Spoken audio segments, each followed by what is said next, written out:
Hi guys, സീരിയലിൻ്റെ റിവ്യൂയിലേക്ക് എല്ലാവർക്കും സ്വാഗതം. അപ്പോൾ ഞാൻ പറയാൻ പോകുന്നത് നമ്മുടെ സ്നേഹപൂർവ്വം ശ്യാമ എന്ന സീരിയലിൻ്റെ റിവ്യൂ ആണ്. അപ്പോൾ ഇന്നലത്തെ എപ്പിസോഡിൽ നമ്മുടെ ജയഭാരതി മുത്തശ്ശി പ്രിയങ്കയ്ക്കിട്ടും സുകുമാരി മുത്തശ്ശിക്കിട്ടും നന്നായിട്ട് കൊടുക്കുന്നുണ്ട്. അവളോട് പറയുന്നുണ്ട്, സത്യം പറഞ്ഞോ, നിനക്ക് ഭ്രാന്തി ഇല്ല എന്നുള്ള കാര്യം നീ സത്യം പറയുന്ന വരെ നിനക്ക് തല്ലായിരിക്കും എന്നൊക്കെ പറയുന്നുണ്ട്. അതിൻ്റെ ഇടയിൽ സുകുമാരി മുത്തശ്ശിനെ തള്ളുന്നതിൻ്റെ ഇടയിൽ അവർ വീണ് പോകുന്നൊക്കെ ഉണ്ടല്ലോ.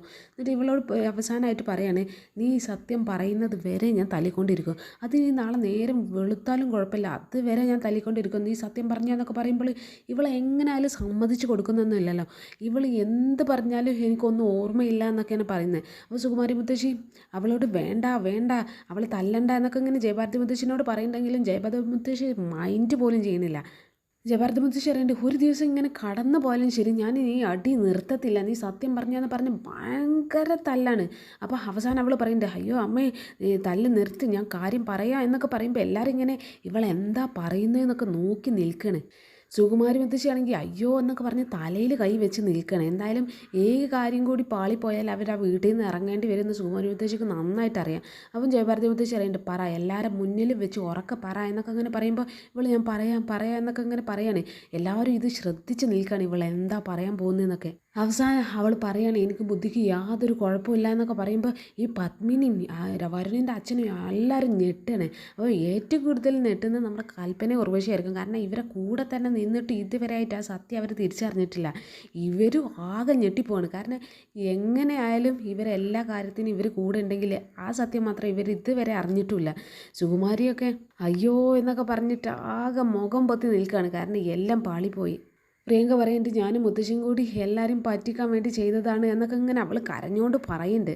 ഇത് കേട്ടിട്ട് നമ്മുടെ ജയഭാരതി മുത്തശ്ശി അറിയുന്നുണ്ട്, കേട്ടില്ലേ പരമേശ്വര, ഇവളെ കൊച്ചുമകളെ ഞാൻ എന്താ ഇനി ചെയ്യേണ്ടത് എന്നൊക്കെ പറഞ്ഞിട്ട് മുത്തശ്ശി ഭയങ്കര പ്രഷറിൽ ഇങ്ങനെ ഇങ്ങനെ സംസാരിച്ചുകൊണ്ടിരിക്കുക. അപ്പോൾ നമ്മുടെ വരുണിൻ്റെ അച്ഛൻ വന്നിട്ട് സുകുമാരി മുത്തശ്ശിനോട് പറയുന്നുണ്ട്. സുകുമാരി മുത്തശ്ശി ആ സമയത്തൊക്കെ എന്തായാലും എല്ലാവരും അറിഞ്ഞ സ്ഥിതിക്ക് അവൾ ആ നിലത്ത് കിടന്നിരുന്നിടത്ത് നിന്നൊക്കെ കഷ്ടപ്പെട്ട് എഴുന്നേറ്റ് നിന്നിട്ടൊക്കെ ഉണ്ട്. അപ്പോൾ സുകുമാരി മുത്തശ്ശിയുടെ അടുത്ത് നിന്നിട്ട് പറയുന്നുണ്ട്, സുകുമാരി അമ്മേ, ഒരു കൊച്ചുമകളെ ഒരു മുത്തശ്ശി നന്നായിട്ട് സ്നേഹിക്കുന്നതിലും തെറ്റില്ല, അവർക്ക് വേണ്ടി ഓരോന്ന് ചെയ്തു കൊടുക്കുന്നതിലൊന്നും തെറ്റില്ല. പക്ഷെ നിങ്ങളെന്താ ചെയ്തതെന്നറിയാം, നിങ്ങളെൻ്റെ കുടുംബത്തിനും പോരാത്തതിനും നിങ്ങളുടെ കൊച്ചുമോളെ എന്നെ ഒരുപോലെ ഇല്ലാതാക്കിയത് എന്നൊക്കെ പറഞ്ഞൊരു സുകുമാരിനെ നന്നായിട്ട് ചീത്ത പറയുന്നുണ്ട്. സുകുമാരി ഒന്നും മിണ്ടാതെ തല താഴ്ത്തി നിൽക്കുകയാണ്. വേറെ വഴിയൊന്നുമില്ലല്ലോ. നിങ്ങൾ ഗർഭിണി അല്ലാത്ത ഒരുവളെയാണ് ഗർഭിണിയാക്കിയത്, പിന്നെ ബുദ്ധിയും ബോധവും ഉള്ള ഒരുവളെയാണ് ബുദ്ധി ഇല്ലാത്തവളാക്കി മാറ്റിയത്. ഇതൊക്കെ നിങ്ങളെ ബുദ്ധി തന്നെ ആയിരുന്നു, അതോ നിങ്ങൾ എപ്പോഴും ഇങ്ങനെ പറഞ്ഞുകൊണ്ടിരുന്നിരുന്ന ആ വക്കീലിൻ്റെ ബുദ്ധിയായിരുന്നു എന്നൊക്കെ ഇവരിങ്ങനെ ചോദിക്കുകയാണ്. ഇനി വരുണിൻ്റെ ഊഴാണ്. അപ്പോൾ വരുൺ നേരെ പ്രിയങ്കയുടെ അടുത്ത് വരികയാണ്. പ്രിയങ്കനോട് പറഞ്ഞിട്ട്, പ്രിയങ്ക നീ എന്നെ ഒന്ന് നോക്കുക എന്നൊക്കെ പറയുമ്പോൾ പ്രിയങ്ക നോക്കുന്നൊന്നുമില്ല, തല താത്തി നിൽക്കുകയാണ്. അപ്പോൾ വരുൺ നോക്കടി എന്നൊക്കെ പറയുമ്പോൾ ഇവളങ്ങ് ഞെട്ടി നോക്കുകയാണ്. അപ്പോൾ പറയുന്നത്, നിന്നെ ഞങ്ങൾ തിരിച്ചറിഞ്ഞിട്ട് കാലങ്ങൾ എത്ര ആയി എന്ന് അറിയുമോ എന്നൊക്കെ പറയുമ്പോൾ ഇവരൊക്കെ ഷോക്കായി നിൽക്കുകയാണ്. കാരണം ഇവർക്ക് മുന്നേ മനസ്സിലായിട്ടുണ്ടെന്ന് പ്രിയങ്കയും സുകുമാരി മുത്തശ്ശിയും ഒന്നും അറിഞ്ഞിട്ടില്ലല്ലോ. അപ്പോൾ ഇവൻ പറയുന്നതൊക്കെ കേട്ട് ആകെ ഷോക്കായിട്ട് നിൽക്കുകയാണ് ഇവർ. പക്ഷേ കൃത്യമായിട്ടുള്ളൊരു തെളിവ് അച്ഛൻ്റെ അമ്മയുടെ മുന്നിൽ കാണിക്കണമെന്ന് വിചാരിച്ചിട്ടാണ് ഞങ്ങൾ ഇത്രയും കാലം ഇതിനൊക്കെ വെയിറ്റ് ചെയ്തത്.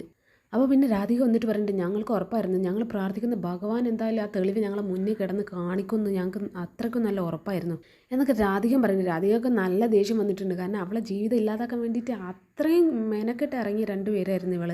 അതുകൊണ്ട് തന്നെ രാധികയൊക്കെ അത്രയും ദേഷ്യമൊക്കെ അവളോട് കാണിക്കുന്നുണ്ട്. പിന്നെ പത്മിനി നേരെ അവളെ മുന്നിൽ വന്നിട്ട് പറയുന്നുണ്ട്, ബുദ്ധിയില്ലായ്മ കാണിച്ച നിനക്ക് ഈ വീട്ടിൽ എല്ലാവരും വെറുപ്പോടെ നിന്നപ്പോഴും നിനക്ക് സ്നേഹത്തോടെ ചോറ് വിളമ്പി തന്നത് ഞാനായിരുന്നു, എൻ്റെ ഈ കൈകൊണ്ട്. അതുകൊണ്ട് ഈ കൈകൊണ്ട് തന്നെയല്ലേ നിന്നെ ശിക്ഷിക്കേണ്ടത് എന്നൊക്കെ പറഞ്ഞിട്ട് അവളെ കാരണം നോക്കി ഒന്ന് കൊടുക്കുകയാണ്. അവളങ്ങ് കരയുന്നൊക്കെ ഉണ്ട്. അയ്യോ അമ്മേ എന്നൊക്കെ ഇങ്ങനെ പറഞ്ഞിട്ട് സൂര്യയൊക്കെ കണ്ടിട്ട് ഇങ്ങനെ അവനൊക്കെ ചിരി ഇങ്ങനെ പൊത്തി പിടിക്കുന്നുണ്ട്. കാരണം ഇവൾ കാരണം ഒരുപാട് കഷ്ടപ്പെട്ടിട്ടുണ്ട് ആ വീട്ടുകാർ. അപ്പം പരമേശ്വരനോട് സൂര്യ പറയുന്നുണ്ട്, അച്ഛാ ഇവളെ രണ്ടുപേരും എങ്ങനെ ശിക്ഷിക്കേണ്ടത്, അച്ഛമ്മ എന്ത് പറഞ്ഞാലും ഞങ്ങളത് ചെയ്തോളാം എന്നൊക്കെ ഇങ്ങനെ സൂര്യ പറയാണ് പരമേശ്വരനോട്. കൊണ്ടുപോയി കായലിലെ കടലിലെ കെട്ടിത്താത്തുകയാണെങ്കിൽ അങ്ങനെയും ചെയ്യാമെന്നൊക്കെ ഇങ്ങനെ സൂര്യ പറയുമ്പോൾ സുകുമാരി മുത്തശ്ശിയും പ്രിയങ്കയും നന്നായിട്ട് പേടിക്കുന്നുണ്ട്. ഇതൊക്കെ കേട്ടിട്ട് സുകുമാരി പറയുന്നുണ്ട്, ഞങ്ങൾ കായലിലൊന്നും കെട്ടി താഴ്ത്തല്ലേ എന്നൊക്കെ പറയുമ്പോൾ ജയഭാരതി മുത്തശ്ശി ചോദിക്കുന്നുണ്ട്, മുന്നേ ഒരിക്കലേ നിങ്ങൾ കായലിലൊക്കെ ചാടി ചാകാൻ പോയതല്ലേ, അതൊക്കെ മരിക്കാൻ വേണ്ടിയിട്ട് തന്നെയല്ല ആയിരുന്നേ. അപ്പോൾ പിന്നെ ഇപ്പോൾ കെട്ടി താഴ്ത്തി എന്ന് വിചാരിച്ച് എന്താ കുഴപ്പം, മുന്നേ ചാകാൻ പോയവരല്ലേ, അതുകൊണ്ട് അതിലൊന്നും കുഴപ്പമില്ലല്ലോ എന്നൊക്കെയാണ് ജയഭാരതി മുത്തശ്ശി പറയുന്നുണ്ട്. അവൻ പരമേശ്വരൻ പറയുന്നുണ്ട്, അമ്മേ ഇവർ രണ്ടുപേരെ ഇപ്പോൾ തന്നെ ഈ വീട്ടിൽ നിന്ന് പുറത്താക്കണം എന്നൊക്കെ പറയാണ്.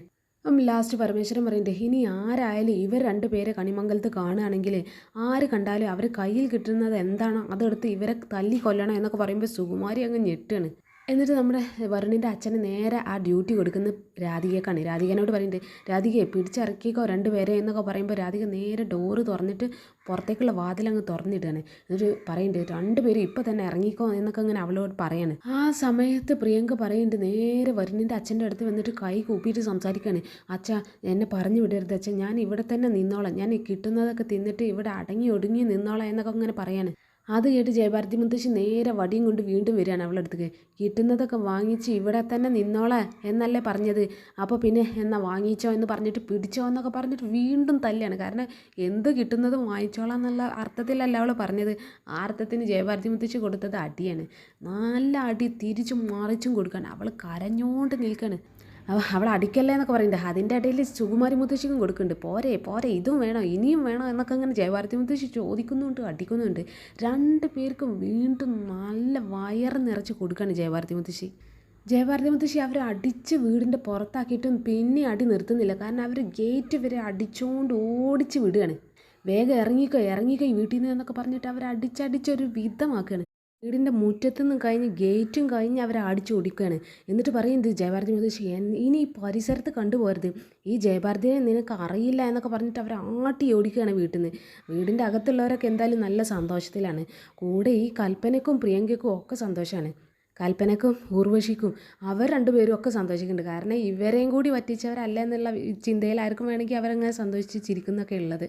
ജയഭാരതി മുത്തശ്ശി അവരെ ആട്ടി ഓടിച്ചതിന് ശേഷം സാരിയൊക്കെ ഒരു കൈക്കൊണ്ട് അങ്ങ് പിടിച്ച് ഭയങ്കര വിയർത്തിട്ടൊക്കെ കിതക്കുന്നൊക്കെ ഉണ്ട്. എന്നിട്ട് പറയുന്നുണ്ട്, ഇവർ എൻ്റെ അടുത്താണ് കളിക്കുന്നത് എന്നൊക്കെ പറഞ്ഞിട്ട് ആ ചൂരലും കൊണ്ട് വേണ്ടും തിരിച്ച് വീട്ടിലേക്ക് തന്നെ കയറുകയാണ്. എന്നിട്ട് ചൂരലൊരു കൈ കൊണ്ട് ഇങ്ങനെ വീശിയിട്ട് ഇങ്ങനെ നമ്മൾ ജയഭാരതി മുത്തശ്ശി വല്ല ഹീറോയിനെ പോലെ സംസാരിക്കാണ്. ഒരു സുകുമാരി വന്നിരിക്കുന്നു, ഈ ജയഭാരതിയോടെ കളി എന്നൊക്കെ ഇങ്ങനെ പറഞ്ഞിട്ടാണ് വരുന്നത്. ജയഭാരതി മുത്തശ്ശി അവിടെ എത്തുമ്പോൾ പിന്നെ വരുണും രാധികയും കൂടി മുത്തശ്ശീനെ പോയി കെട്ടിപ്പിടിക്കുകയാണ്. എൻ്റെ ചക്കര മുത്തശ്ശി എന്നൊക്കെ പറയുന്നുണ്ട് വരുണ്. എന്നിട്ട് വരുൺ പറയുന്നുണ്ട്, അങ്ങനെ മുത്തശ്ശിമാരുടെ ഓട്ട മത്സരത്തിൽ നമ്മുടെ സുകുമാരി മുത്തശ്ശീനെ 1ാം സ്ഥാനം കിട്ടിയിരിക്കുകയാണ് എന്നൊക്കെ ഇങ്ങനെ പറഞ്ഞ് അവൻ ഇങ്ങനെ കളിയാക്കുകയാണ്. എന്തായാലും സുകുമാരി മുത്തശ്ശിക്ക് അഭിനന്ദനങ്ങൾ എന്നൊക്കെ പറഞ്ഞിട്ട് ഇവരെല്ലാവരും കയ്യൊട്ടി കളിയാക്കി ഇങ്ങനെ ചിരിക്കുകയാണ്. അപ്പം വരുണിൻ്റെ അച്ഛൻ പറയുന്നുണ്ട്, എന്തൊക്കെ നാടകങ്ങളാണ് നമ്മുടെ മുന്നിൽ ഇപ്പോൾ കടന്നു പോയത്, ഇപ്പോഴെങ്കിലും അമ്മ ഇതൊന്നും ചെയ്തിട്ടില്ലായിരുന്നെങ്കിൽ നമ്മുടെ ജീവിതം എന്താകുമായിരുന്നു എന്നൊക്കെ ഇങ്ങനെ പറയുമ്പോൾ ജയഭാരതി മുത്തശ്ശി അറിയുന്നുണ്ട്, എൻ്റെ കൊച്ചുങ്ങളുടെ ജീവിതമാണ് അവർ രണ്ടുപേരും ഇല്ലാതാക്കിക്കൊണ്ടിരുന്നത്. വേറെ എന്ത് ക്ഷമിച്ചാലും അതെനിക്ക് ക്ഷമിക്കാൻ കഴിയില്ല എന്നൊക്കെ ഇങ്ങനെ പറഞ്ഞ് അവർ സന്തോഷിക്കുന്നതിൻ്റെ ഇടയിൽ സൂര്യ ഇങ്ങനെ ഒരു കാര്യം ചിന്തിക്കുകയാണ്. അല്ല വരണേ, ഇപ്പോൾ ഗേറ്റ് കടന്നു പോയത് സുകുമാരി മാത്രമല്ലേ, പ്രിയങ്ക എവിടെയെന്നിങ്ങനെ ചോദിക്കുകയാണ്. അപ്പോഴാണ് പ്രിയങ്ക എവിടെയെന്ന് എല്ലാവരും ഇങ്ങനെ ഞെട്ടി നിൽക്കുകയാണ്. ഇവളെവിടെ പോയി എന്നിങ്ങനെ പരസ്പരം അപ്പോഴാണ് അവളെ മുഖത്തുള്ള സന്തോഷമൊക്കെ അങ്ങ് മാറിക്കിട്ടി. രാധികം പറയുന്നുണ്ട്, അല്ല ശരിയാണല്ലോ, പ്രിയങ്ക മുത്തശ്ശിയുടെ കൂടെ ഉണ്ടായിരുന്നില്ലല്ലോ എന്നൊക്കെ പറയുമ്പോഴാണ് എല്ലാവരും ഇങ്ങനെ ഞെട്ടി അങ്ങോട്ടും ഇങ്ങോട്ടും നോക്കുകയാണ്. ഇവളെവിടെ പോയി എന്നുള്ള ധാരണയിലാണ് ഇനി എല്ലാവരും. അവൾ ജയഭാരതി മുത്തശ്ശി പറയുന്നുണ്ട്, എന്നാൽ പിന്നെ അവൾ ഇവിടെ എവിടെയെങ്കിലും പതുങ്ങി നിൽപ്പുണ്ടാവും, എല്ലാവരും ഒന്ന് തിരഞ്ഞു നോക്കടാ സൂര്യ, നീയും പോകാന്നൊക്കെ പറയുമ്പോൾ വരുന്നു എടാ വാ എന്നൊക്കെ പറഞ്ഞിട്ട് ഇവരെല്ലാവരും തിരയാനിറങ്ങാണ്. അപ്പോൾ പിന്നെ കൽപ്പന നേരെ പത്മിനിയുടെ അടുത്ത് വന്നിട്ട് പറയുന്നുണ്ട്, ഓ എന്നാലും എൻ്റെ അമ്മ അവൾ ഇത്ര ഭയങ്കരയാണ് ഞങ്ങൾ കരുതിയില്ല എന്നൊക്കെ ഇങ്ങനെ പറയാണ്. എത്ര കാലമായി അവർ ഈ കുടുംബത്തെ ഇങ്ങനെ ചതിക്കാൻ തുടങ്ങിയിട്ട് എന്നൊക്കെ പറയുമ്പോൾ ഈ ഉർവശിയും പറയുന്നുണ്ട്, അമ്മ ആ വടി എൻ്റെ കയ്യിലെങ്ങാനും തന്നിരുന്നെങ്കിൽ ഞാൻ അവരെ തല്ലി കൊന്നേനെ എന്നൊക്കെ അങ്ങനെ പറയണേ. പക്ഷേ ജയഭാരതി മുത്തശ്ശിക്ക് ഇവരെ സംസാരത്തിൽ അത്ര വലിയ വിശ്വാസമൊന്നും വന്നിട്ടില്ല. അത്ര ആത്മാർത്ഥതയോടുകൂടിയൊന്നും അല്ല ഈ സംസാരിക്കുന്നതെന്ന് ജയഭാരതി മുത്തശ്ശിക്ക് നന്നായിട്ട് അറിയാം. അത് പരമേശ്വരന് മനസ്സിലായിട്ടുണ്ട്. അപ്പോൾ പരമേശ്വരൻ പറയുന്നുണ്ട്, ഉർവശി വേണ്ട, അമ്മ കലി തുള്ളിയാണ് ഇപ്പം നിൽക്കുന്നത്, അവിടെ അവസാനിപ്പിച്ചതിൻ്റെ ബാക്കി വേണമെങ്കിൽ നിങ്ങളുടെ ശരീരത്തിലായിരിക്കും വേണമെങ്കിൽ കിട്ടുക എന്നൊക്കെ അങ്ങനെ വരുണിൻ്റെ അച്ഛൻ സംസാരിക്കുകയാണ്. പിന്നെ തിരഞ്ഞു നോക്കാൻ പോയ വരുണും രാധികയൊക്കെ ഇങ്ങനെ അവിടെ നിന്ന് ഗേറ്റിൻ്റെ പുറത്തൊക്കെ പോയി നോക്കിയിട്ട് ആ ഗേറ്റൊക്കെ അടച്ചിട്ട് വീട്ടിലേക്ക് തിരിച്ചു വരികയാണ്. അപ്പോൾ ഇവർ നോക്കുമ്പോൾ എന്തായാലും അവർക്ക് എന്തായാലും പിടിക്കാൻ കഴിഞ്ഞിട്ടില്ല എന്നുള്ള ധാരണയിലാണ് അവർ തിരിച്ചു വരുന്നത്. സൂര്യ എൻ്റെ വീടിൻ്റെ വേറൊരു ഭാഗത്തു കൂടെ തിരിച്ചു വരുന്നത്, അവനും കിട്ടിയിട്ടില്ല. സൂര്യ മുത്തശ്ശിനോട് പറയുന്നുണ്ട്, മുത്തശ്ശി അവളെ അങ്ങ് അവിടെ ഒന്നും കാണുന്നില്ല എന്നൊക്കെ പറയുമ്പോൾ വരും പറയുന്നുണ്ട്, ചിലപ്പോൾ വേണമെങ്കിൽ പിൻഭാഗത്തുള്ള ഗേറ്റിലൂടെ വേണമെങ്കിൽ ഓടിപ്പോയി കാണും എന്നൊക്കെ ഇങ്ങനെ ഒരു ധാരണയിലെത്താണ്. അപ്പോൾ പിന്നെ പരമേശ്വരൻ പറയുന്നുണ്ട്, മോളെ കാര്യങ്ങളൊക്കെ നിൻ്റെ അച്ഛനെ പോയി വിളിച്ച് അറിയിച്ചേക്ക് എന്നൊക്കെ ഇങ്ങനെ രാധികനോട് പറയാണ്.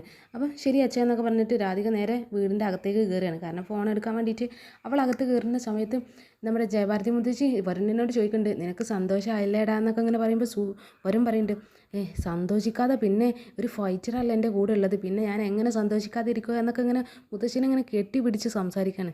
സൂര്യ ഇങ്ങനെ മെല്ലെ വന്നിട്ട് ജയഭാരതി മുത്തശ്ശിനോട് ചോദിക്കുന്നുണ്ട്, അല്ല മുത്തശ്ശി പഴയ കരാട്ടെ ആയിരുന്നോ, ചൂരിലൊക്കെ എടുത്ത് ഇങ്ങനെ പഴറ്റുന്നത് കണ്ട് എന്താ ഒരു സ്റ്റൈൽ എന്നൊക്കെ അങ്ങനെ പറഞ്ഞ് പിന്നെ എല്ലാവരും നമ്മുടെ മുത്തശ്ശീനെ ഇങ്ങനെ പുകഴ്ത്തിക്കൊണ്ട് സംസാരിച്ചുകൊണ്ടിരിക്കണേ.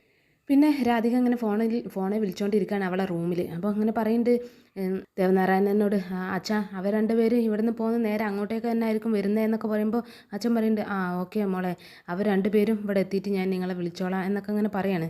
അപ്പോൾ രാധിക പറയുന്നുണ്ട്, അച്ഛാ അവരെല്ലാവരും കൂടി ഒരുമിച്ച് നിൽക്കുകയാണ് അവിടെ, ഞാനും ഒന്ന് അങ്ങോട്ട് ചെല്ലട്ടെ എന്നൊക്കെ പറഞ്ഞിട്ട് ഫോൺ വെച്ച് അവൾ അങ്ങോട്ട് പോവുകയാണ്. രാധിക നേരെ അവരെ അടുത്ത് ചെന്നിട്ട് പറയുന്നുണ്ട്, അച്ഛനെ വിളിച്ച് പറഞ്ഞിട്ടുണ്ട്, അവരെവിടെ എത്തുകയാണെങ്കിൽ അച്ഛനെ വിളിച്ച് അറിയിക്കുക എന്നൊക്കെ പറഞ്ഞിട്ടുണ്ട് എന്നൊക്കെ പറയാണ്. അപ്പോൾ എല്ലാവരും ഓക്കെ അങ്ങനെ പറയണം. അതിൻ്റെ ഇടയിൽ പരമേശ്വരൻ പറയുന്നുണ്ട്, അങ്ങനെ കാലങ്ങളായി നമ്മുടെ വീടിൻ്റെ ഒരു ശാപമാണ് ഇന്ന് ഒഴിഞ്ഞിരിക്കുന്നത്, ഇനി ഒന്ന് സമാധാനമായിട്ട് ഉറങ്ങാൻ പോകട്ടെ.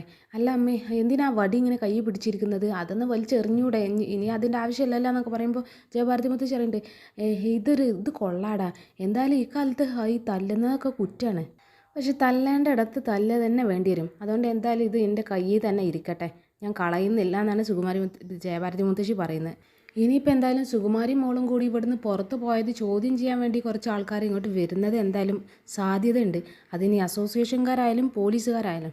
അപ്പോൾ അവർക്കുള്ള പണിയും കൂടി ഈ ചൂരൽ ചെയ്യും, അതിനു വേണ്ടി ഞാൻ ഈ ചൂരൽ അങ്ങ് സൂക്ഷിച്ച് വെക്കുകയാണ് എന്നൊക്കെ ഇങ്ങനെ ജയഭാരതി മുത്തശ്ശി പറയാണ്. അവൻ വരുണ് പറയുന്നുണ്ട്, കലി അടങ്ങിയിട്ടില്ലല്ലേ എന്നൊക്കെ ഇങ്ങനെ പറയുമ്പോൾ ജയഭാരതി മുത്തശ്ശി പറയുന്നുണ്ട്, കണിമംഗലത്ത് വീട്ടിലേക്ക് എന്തെങ്കിലും ഒരു അഴുക്ക് കയറി കഴിഞ്ഞാൽ അത് ശുദ്ധം ചെയ്യാതെ എനിക്കൊരു സമാധാനം കിട്ടില്ലടാ എന്നൊക്കെ. പിന്നെ ആറ്റുവാശ്ശേരിയിൽ യശോദ ഇങ്ങനെ ദേവനോട് സംസാരിച്ചുകൊണ്ടിരിക്കുക, എന്തൊക്കെ ദേവേട്ട ഈ കേൾക്കുന്നത്, നമ്മുടെ അമ്മയ്ക്ക് ഇത്രയും തരം താഴ്ന്ന ഒരാളുകളെ പറ്റിക്കാൻ പറ്റുമോ, ഇതൊക്കെ എങ്ങനെ അമ്മയ്ക്ക് സാധിക്കുന്നത് എന്നൊക്കെ ഇങ്ങനെ പറയുമ്പോൾ ദേവൻ പറയുന്നുണ്ട്, നാണം മാനം ഇല്ലാഞ്ഞാൽ പിന്നെ അതൊക്കെ സാധിക്കും എന്നൊക്കെ ഇങ്ങനെ പറയണേ. അപ്പോൾ യശോദ പറയുന്നുണ്ട്, ദേവേട്ട അവർ രണ്ടുപേരും എന്തായാലും ഇങ്ങോട്ട് തിരിച്ചു വരും, ആ തിരിച്ചു വരുന്ന സമയത്ത് പറയണം ഇവരെ രണ്ടുപേരും പുറത്തിറങ്ങാൻ എങ്ങനെയായാലും സമ്മതിക്കരുത് എന്നൊക്കെ പറയണം എന്നൊക്കെ പറയുമ്പോൾ ദേവൻ പറയുന്നുണ്ട്, അതൊക്കെ ഞാൻ പറയും, പിന്നെ അതിനൊക്കെ സൗകര്യം ഉണ്ടെങ്കിൽ ഇങ്ങോട്ട് കയറിയാൽ മതിയെന്ന് ഞാൻ പറയും എന്നൊക്കെ ഇങ്ങനെ ദേവനും പറയണം. അല്ലെങ്കിൽ ദേവനാരായണൻ തിരുമേനി അമ്മയും മോളെ ഉപേക്ഷിച്ചാണെന്നൊക്കെ ആളുകൾ പറയും എന്നൊക്കെ ഇങ്ങനെ ഒരു ദൃഢപ്രതിജ്ഞ എടുക്കുകയാണ് ദേവന്. എന്തായാലും ചുമക്കുന്ന കുറേ നാണക്കേടുണ്ടല്ലോ, അതിൻ്റെ കൂടെ ഇതും കൂടി ചുമക്കാം, അതുകൊണ്ട് പ്രത്യേകിച്ച് ഭാരമൊന്നും ഇല്ല എന്നാണ് ദേവൻ പറയണേ. പിന്നെ കണിമംഗലത്ത് ജയഭാരതി മുത്തശ്ശിയും രാധികയും സൂര്യയും വരുണും ഒക്കെ ഇങ്ങനെ ഇങ്ങനെ സംസാരിക്കുകയാണ്, കഴിഞ്ഞു പോയ കാര്യങ്ങളെക്കുറിച്ചൊക്കെ ഇങ്ങനെ അവരിങ്ങനെ വീണ്ടും പറഞ്ഞിങ്ങനെ ചിരിച്ചുകൊണ്ടിരിക്കുകയാണ്.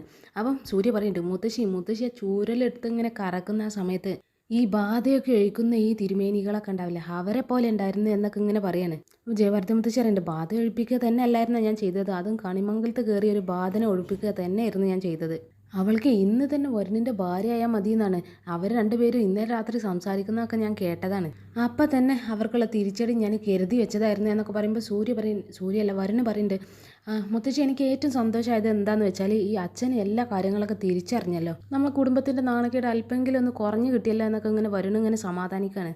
പക്ഷേ രാധിക പറയുന്നുണ്ട്, വരുൺ അങ്ങനെ കൂടുതൽ സന്തോഷിക്കൊന്നും വേണ്ട, എൻ്റെ മുത്തശ്ശിയല്ലേ, മുത്തശ്ശി ആയതുകൊണ്ട് എന്തെങ്കിലും കാരണം പറഞ്ഞ് ആരെങ്കിലും കൂട്ടി വീണ്ടും ഇവിടെ തിരിച്ചു വന്നെന്നിരിക്കുക എന്നൊക്കെ അങ്ങനെ രാധിക പറയുന്നുണ്ട്. അപ്പോൾ ജയഭാരതി മുത്തശ്ശി പറയുന്നുണ്ട്, വന്നോട്ടെ, ഇനി സുകുമാരി ഇവിടെ വന്നിട്ടുണ്ടെങ്കിൽ ഞാൻ തന്നെ സുകുമാരിനെ സ്വീകരിച്ചോളാം എന്നൊക്കെ അങ്ങനെ പറയാണ്. എടി മോളെ, ഈ പെണ്ണുങ്ങൾക്ക് അനുകൂലമായിട്ടുള്ള ഒരുപാട് നിയമങ്ങൾ ഈ നാട്ടിലുണ്ട്, അതൊക്കെ ആണുങ്ങൾ പെണ്ണുങ്ങളെ ഉപദ്രവിക്കുമ്പോഴുള്ള നിയമങ്ങളാണ്, അപ്പോൾ ഇനി എന്തെങ്കിലുമൊക്കെ പ്രശ്നം വന്നാൽ ഇവർ രണ്ടുപേരും അങ്ങ് മാറ്റി നിർത്തുക എന്നൊക്കെ പറഞ്ഞിട്ട് സൂര്യനെയും വരുണിനെയാണ് പറയുന്നത്, അത് അവർ ആൺകുട്ടികളല്ലേ, ആണുങ്ങളെ തല്ലിയാലാണല്ലോ പ്രശ്നമുള്ളത്, എന്നിട്ട് നമ്മൾ പെണ്ണുങ്ങൾക്ക് അങ്ങ് കൈകാര്യം ചെയ്യാമെന്ന് എന്നൊക്കെ പറഞ്ഞിട്ട് രാധികനെയും കൂട്ടുപിടിക്കുകയാണ് ജയഭാരതി മുത്തശ്ശി.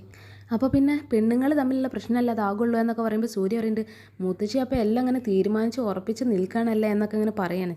അപ്പോൾ ജയഭാരതി മുത്തശ്ശി പറയുന്നുണ്ട്, അതേടെ സൂര്യ, വെല്ലുവിളിക്കുന്നതിലൊക്കെ ഒരു പരിധിയില്ലേ, നമ്മുടെ വീട്ടിൽ കയറി വന്നിട്ട് നമ്മളെ തന്നെ വെല്ലുവിളിച്ച് ഇവിടെ നിൽക്കുന്നതിലൊക്കെ എങ്ങനെയാണ് നമ്മുടെ വീട്ടിൽ പൊറുപ്പിക്കുക എന്നൊക്കെ ഇങ്ങനെ ജയഭാരതി മുത്തശ്ശി പറയാണ്.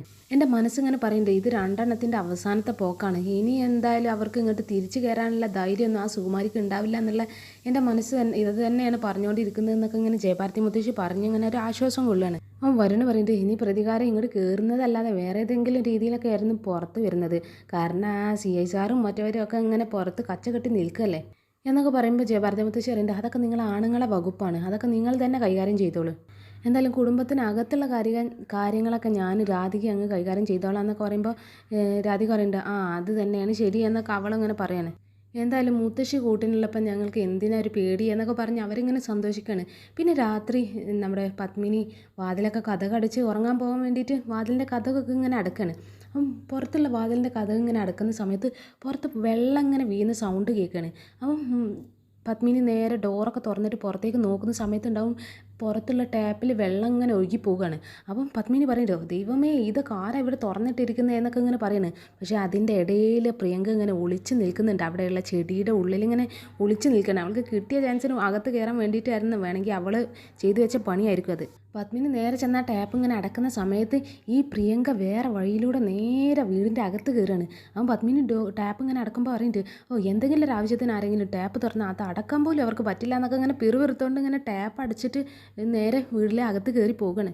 പത്മിനിയുടെ വിചാരം അത് കൽപ്പന ഉർവശിയോ മറ്റോ ആയിരിക്കും അങ്ങനെ ചെയ്യുന്നതെന്ന്. കാരണം അവർക്ക് രണ്ടുപേർക്കാണല്ലോ ആ വീട്ടിൽ കുറച്ചൊരു ഉത്തരവാദിത്തം കുറവുള്ളത്. അപ്പോൾ അവരുടെ അബദ്ധമായിരിക്കും എന്നുള്ള ചിന്തയിൽ ഇങ്ങനെ പത്മിനി ആ ടാപ്പൊക്കെ അടിച്ച്, പക്ഷേ ഇവൾ കയറി പോയത് പത്മിനി ശ്രദ്ധിച്ചിട്ടുമില്ല. ആ പത്മിനി തിരിച്ച് നടക്കുന്ന സമയത്താണെങ്കിൽ പ്രിയങ്ക വേഗം അകത്തേക്ക് ഓടി കയറുകയാണ്. അപ്പോൾ അവിടെ വാതിൽ തടഞ്ഞിട്ട് അവൾ നേരെ കാല് തെറ്റി അങ്ങ് താഴെ വീഴുമ്പോൾ അവളിങ്ങനെ കരയുന്നുണ്ട്. അയ്യോ അമ്മേ ആ എന്നൊക്കെ പറയുന്ന സൗണ്ട് ഇങ്ങനെ പത്മിനി കേൾക്കുക. അപ്പോൾ അതത്ര വലിയ ധാരണയ്ക്കൊന്നൊന്നുമില്ല പത്മിനി. പത്മിനി നേരെ ഇങ്ങനെ വീടിനകത്ത് കയറിയിട്ട് ഡോറൊക്കെ അടിച്ച് ലോക്ക് ചെയ്യാണ്. പക്ഷേ ഈ പ്രിയങ്ക നേരെ അവിടെ നിന്ന് തട്ടി വീണെങ്കിലും അവിടെ നിന്നൊക്കെ എണീറ്റും പോയി മെല്ലെ സോഫയുടെ പിറകിലിരുന്ന് ഒളിച്ചിരിക്കുകയാണ്.